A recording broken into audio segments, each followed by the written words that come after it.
Hello students, एडुविला point channel में आपका स्वागत है। आज हम लोग हिंदी व्याकरण में उपसर्ग को जानेंगे और इस उपसर्ग को हम लोग इतने आसान तरीके से समझेंगे कि एक बार समझने के बाद दोबारा आपको पढ़ने की आवश्यकता नहीं होगी, क्योंकि बिल्कुल साधारण शब्दों में मैं आपको समझाने जा रहा हूँ उपसर्ग क्या होता है। तो हिंदी में आप लोग उपसर्ग और प्रत्यय के बारे में सुने होंगे और हम इसकी जो आज समझ बनाने जा रहे हैं वह बहुत ही आसान सी समझ होगी। देखिए, उपसर्ग एक शब्दांश है। शब्दांश का मतलब क्या होता है? शब्द का अंश। मतलब यह पूरा शब्द नहीं होता है, यह टुकड़ों में होता है या अव्यय है। यह एक शब्दांश है या अव्यय है। अव्यय के बारे में आप जानते हैं, अव्यय वैसा चीज होता है जो कभी बदलता नहीं है, उसका रूप परिवर्तन नहीं होता है, वह अविकारी शब्द होता है, उसमें विकार उत्पन्न नहीं होता है। तो शब्दांश या अव्यय जो किसी शब्द के पहले आकर उसका विशेष अर्थ प्रकट करते हैं, उपसर्ग कहलाते हैं। मतलब कि ये शब्दांश और अव्यय अगर किसी शब्द के पहले लगते हैं तो उस शब्द के अर्थ को विशेष बना देते हैं। तो चलिए सबसे पहले हम इस के बनावट पर देखते हैं कि उपसर्ग का आखिर शब्दार्थ क्या होता है। तो उपसर्ग आप जानते हैं कि उप मतलब समीप होता है और सर्ग मतलब सृष्टि करना, बनाना। तो इसका अर्थ है, उपसर्ग का अर्थ हुआ किसी शब्द के समीप आकर नया शब्द बनाना। जो शब्दांश शब्दों के आदि में जुड़कर उनके अर्थ में कुछ विशेषता लाते हैं वे उपसर्ग कहलाते हैं। उदाहरण मतलब कि इसमें है कि वे शब्दांश जो शब्दों के आदि में जुड़कर उनके अर्थ में कुछ विशेषता लाते हैं वे उपसर्ग कहलाते हैं।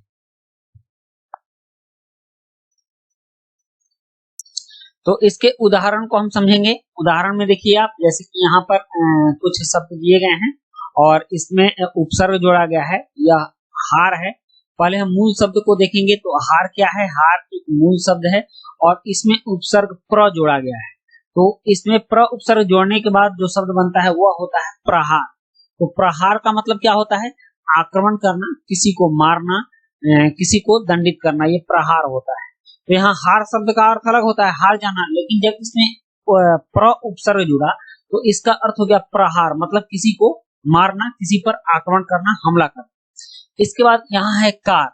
कार मूल शब्द है और कार शब्द में ये उप जुड़ा हुआ है और उप उपसर्ग है। तो इस प्रकार बनता है उपकार। उपकार का मतलब होता है किसी पर दया करना और किसी के प्रति दयालु होना और किसी को कुछ अपने अनुग्रह से, अपने कृपा से कुछ दे देना, ये उपकार कहलाता है। और यहाँ है फिर देखिए हार शब्द है। यहाँ हार में प्र लगा तो प्रहार हो गया और यहाँ जब हार में आ उपसर्ग लगा तो आहार हो गया। तो इस तरह से इसका भाव चेंज हो जाता है, इसका अर्थ चेंज होता है। आहार मतलब होता है खाना, भोजन करना। तो आप देख रहे हैं कि उपसर्ग लगने से शब्दों के भाव में, शब्दों के अर्थ में किस तरह से परिवर्तन आता है। तो उपसर्ग क्या है? आप यहाँ देखिए, ये पूरे शब्द नहीं है, यह शब्दांश है और यह अव्यय भी है। अब बात आती है हिंदी में उपसर्ग की। तो हिंदी में मुख्यतः चार प्रकार के उपसर्ग होते हैं। हिंदी में जो उपसर्ग होते हैं ये चार प्रकार के होते हैं। आपने हिंदी में उत्पत्ति के विचार से शब्दों के भेद पढ़ा होगा। यह होते हैं तत्सम, तद्भव, देशज और विदेशज। हिंदी में जो शब्द आते हैं यह इन्हीं चार तरीकों से आते हैं। कुछ तत्सम शब्द होते हैं, कुछ तद्भव शब्द होते हैं, कुछ देशज शब्द होते हैं और कुछ विदेशज शब्द होते हैं। तो उसी प्रकार से हिंदी में चार प्रकार के उपसर्ग भी होते हैं। जैसे कि आप देखिए, जो हिंदी में संस्कृत के उपसर्ग होते हैं, तो संस्कृत के उपसर्ग को हम लोग तत्सम कहते हैं, क्योंकि तत्सम शब्द जिनका प्रयोग हिंदी भाषा में किया जाता है, संस्कृत के वे शब्द जिनका प्रयोग हिंदी भाषा में किया जाता है, उन शब्दों को तत्सम शब्द कहते हैं। और हिंदी के उपसर्ग मतलब संस्कृत भाषा से लिए गए शब्द जिसका कि कुछ थोड़ा सा रूप परिवर्तन करके हिंदी में प्रयोग करते हैं, जैसे आग। ठीक, तो आग क्या हुआ? आग तद्भव शब्द है, तो इस तरह से तद्भव का उपसर्ग हो गया।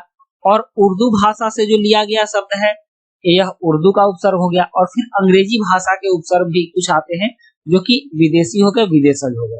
तो इस तरह से उपसर्ग चार प्रकार के होते हैं: संस्कृत के उपसर्ग, हिंदी के उपसर्ग, उर्दू के उपसर्ग और अंग्रेजी के उपसर्ग। अब हम लोग इन्हीं उपसर्गों के बारे में थोड़ी सी जानकारी ले लेंगे कि ये चार प्रकार के उपसर्ग कौन कौन हैं और किस तरह से ये शब्दों में जुड़ते हैं। सबसे पहले हम यहाँ संस्कृत के उपसर्ग, तत्सम उपसर्ग की बात कर रहे हैं और संस्कृत के 22 मूल उपसर्ग हैं, मतलब कि और भी हो सकते हैं लेकिन जो मूल उपसर्ग हैं वो 22 हैं। यही हिंदी के शब्दों में लगकर उसके अर्थ में परिवर्तन लाते हैं। जैसे कि यहाँ देखिए, यहाँ है ये इस लाइन में उपसर्ग दिया हुआ है और यहाँ अर्थ है। इस उपसर्ग का अर्थ क्या होगा उसको यहाँ लिखा गया है और उपसर्ग से बने शब्द कौन कौन से शब्द उपसर्ग से बनेंगे उसको इस कोटि में रखा गया है, यहाँ से यहाँ तक आप इसको देखिएगा। तो अति, अति का अर्थ होता है अधिक। अति मतलब अधिक होता है, ज्यादा होता है। आपने सुना भी होगा अति सर्वत्र वर्जित, मतलब कि ज्यादा, किसी भी चीज की अधिकता, ज्यादा होना वर्जित है। कोई भी चीज अधिक होता है, ज्यादा हंसना अच्छा नहीं लगता, ज्यादा रोना अच्छा नहीं लगता, ज्यादा बात करना अच्छा नहीं लगता। तो उसी तरह से अति मतलब अधिक होता है, तो इससे शब्द बना अतिशय, अतिक्रमण, अतिवृष्टि, अतिशीघ्र। ठीक, यहाँ है अधि, अधि का मतलब होता है प्रधान या श्रेष्ठ, तो यह इससे शब्द बना अधिनियम, अधिनायक, अधिकृत। और इसके बाद है अनु, अनु का मतलब होता है पीछे, तो अनुचर मतलब पीछे चलने वाला, अनुज मतलब हमारे पीछे, ज मतलब जन्मा हुआ, अनु मतलब पीछे, हमारे पीछे जन्मने वाला मतलब छोटा भाई। अनुकरण, अनुकरण मतलब देखकर उसका अनुकरण करना, फॉलो करना। और अनुकूल, ठीक। उसके बाद अप, अप मीन्स बुरा होता है। अप जो उपसर्ग है इसका अर्थ बुरा होता है और यह शब्दों में जुड़कर ऐसे बनता है अपयश, अपशब्द मतलब अपयश मतलब बुरा यश, अपशब्द मतलब बुरे शब्द, अपकार, अपकीर्ति, इस तरह से। उसके बाद नेक्स्ट है यहाँ पर अभी, अभी का मतलब होता है पास, तो अभिवादन, अभिमान, अभिनव, अभिनय। और नेक्स्ट है अ मतलब हीनता, अहीनता, अ मतलब हीनता और यह लगा है गुण में, तो अवगुण हो गया है। अवनति, अवगति, अवशेष। आ उपसर्ग है, तो आ मतलब उपसर्ग का अर्थ होगा तक या से, तो आघात, आरक्षण, आमरण, आगमन। इसी तरह उत है, तो उत का मतलब श्रेष्ठ होता है, उत्पत्ति, उत्कंठा, उत्पीड़न, उत्कृष्ट, उन्नत। नेक्स्ट देखिए, ये सभी आप जानते हैं कि ये सभी किस भाषा से लिए गए हैं, तो ये संस्कृत के तत्सम है। और उसके बाद उप है, उप मतलब सहायक होता है, तो उपभोग, उपवन, उपमंत्री, उपयोग या उप प्रधानमंत्री मतलब प्रधानमंत्री का सहायक। तो इस तरह से उपवन मतलब वन का सहायक मतलब छोटा वन, उपभोग मतलब उपभोग की जाने वाली वस्तु। और इसके बाद दूर, दूर मतलब कठिन। दूर यहाँ देखिए, दूर में आधार रहा है, इस चीज को आप ध्यान दीजिएगा। तो दूर मतलब कठिन या गलत होता है, तो दुर्दशा, दुराग्रह, दुर्गुण, दुराचार, दुर्व्यवस्था। उसके बाद दुष्ट, दुष्ट मतलब बुरा, कठिन। तो इस तरह से ये सभी शब्द हैं जो कि संस्कृत भाषा के हैं। जैसे कि नी है, निर है, निस है, प्र है। प्र मतलब आगे होता है, तो इसका बहुत जगह आप उपयोग देखेंगे, प्रदान, प्रबल, प्रयोग, प्रसार, प्रहार, प्रयत्न। और नेक्स्ट फिर देखिए, बहुत सारे उदाहरण हमने रखे हैं इसके। तो परा, परा मतलब विपरीत, परा का अर्थ होता है विपरीत। पराजय, तो जय का विपरीत क्या होगा, पराजय मतलब हार। उसके बाद पराभव, पराक्रम, परामर्श। और यह परि, परि मतलब चारों ओर होता है, तो आपने देखा परिमंडल आपने सुना होगा। तो परिक्रमा, परिवार, परिपूर्ण, परिश्रम, ये सभी शब्दों का निर्माण हुआ। प्रति मतलब प्रत्येक होता है एक, तो प्रतिदिन मतलब प्रत्येक दिन, प्रत्येक, प्रतिकूल, प्रतिहिंसा। उसके बाद है वी, वी मतलब विशेष, तो विजय, विहार, विख्यात, व्याधि, व्यसन। बहुत सारे शब्द इससे बनते हैं। सु, सु मतलब अच्छा होता है, तो सुगंध, अच्छा गंध, सुयश, अच्छा यश, सुमन, सुलभ और सुबोध। सम मतलब अच्छी तरह होता है, तो संतोष, संगठन, संलग्न, संकल्प, संशय। और अन मतलब नहीं या बुरा होता है, अनंत, अनुपयोगी, अनुपयुक्त, अनागत आदि। उसके बाद है हिंदी के उपसर्ग। हमने अभी संस्कृत के उपसर्ग पढ़ा जिसको हम लोग तत्सम शब्द, तत्सम उपसर्ग के बारे में जाने। अब हिंदी के उपसर्ग हैं। हिंदी भाषा में भी कुछ वैसे शब्द हैं जो कि उपसर्ग का काम करते हैं, तो आप इसको देख लीजिए कि हिंदी के उपसर्ग ज्यादातर संस्कृत उपसर्गों के अपभ्रंश है। आप जैसे कि तद्भव शब्द के बारे में जानते हैं, तद्भव शब्द हम लोग किसको कहते हैं, तो तत्सम, तत्सम शब्द का जो बिगड़ा हुआ रूप रहता है, अपभ्रंश रूप रहता है, वह तद्भव कहलाता है। तो उसी तरह हिंदी के उपसर्ग ज्यादातर संस्कृत उपसर्गों के अपभ्रंश है। ये संस्कृत उपसर्ग के बिगड़े हुए रूप हैं।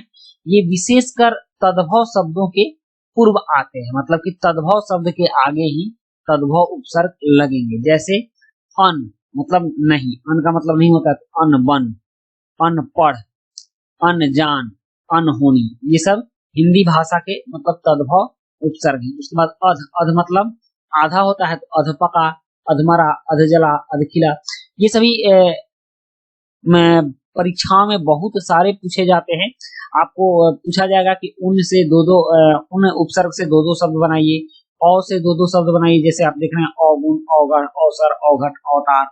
कु से दो शब्द बनाइए, तो कु मतलब बुरा होता है, तो पुत्र में कु लगा दीजिएगा तो कुपुत्र मतलब बुरा पुत्र। रूप में कु लगा दीजिएगा तो कुरूप मतलब जिसका रूप खराब हो, कुख्यात, कुचक्र, कुरीति, इस तरह से। और उसके बाद चौ, चौ मतलब होता है चार, चौराहा जहाँ चार रास्ता हो, चौमासा मतलब जहाँ 4 महीना हो, चौपाया मतलब 4 पैर वाला, चौरंगा 4 रंग वाला, चौकन्ना, पच, पच मतलब 5 होता है, तो पचरंगा, पचमेल, पचकूटा, पचमढ़ी, ये सभी हिंदी भाषा के तद्भव उपसर्ग हैं। और इसी तरह से आप देख सकते हैं पर उपसर्ग, मीन उपसर्ग, इन सबसे ये शब्द बने हुए हैं। भर है पूरा, भरपेट, भरपूर, भरकम, भरसक, भरमार। स उपसर्ग है, जिससे सब मतलब सहित होता है।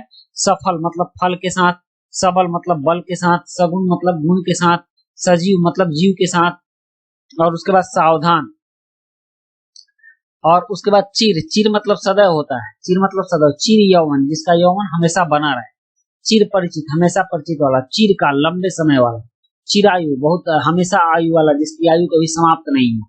और न मतलब नहीं, नकुल, नास्तिक, नग, नपुंसक, नगण्य, ये उपसर्ग जो हैं हिंदी भाषा की सुंदरता और हिंदी भाषा को समृद्ध करते हैं। और ये सभी हिंदी के बहु, आप, सम, दु, ये सारे उपसर्ग तद्भव उपसर्ग हैं। उसके बाद उर्दू के उपसर्ग देख लीजिए। उर्दू भाषा से जो उपसर्ग लिए गए हैं, उर्दू भाषा के निम्न उपसर्गों का प्रयोग किया जाता है। जैसे यहाँ देखिए उपसर्ग है, अर्थ है और उपसर्ग से बने शब्द है। तो ये सभी जो है, जैसे ला, ला मीन्स बिना, तो लावारिस जिसका कोई वारिस नहीं हो, बिना वारिस के। लाचार जो उसको कोई चारा ना हो। लाजवाब जिसका कोई जवाब नहीं हो। बद मतलब बुरा, बदसूरत, बदनाम, बद दिमाग, बदबू, बदकिस्मत, ये सभी बद उपसर्ग हैं।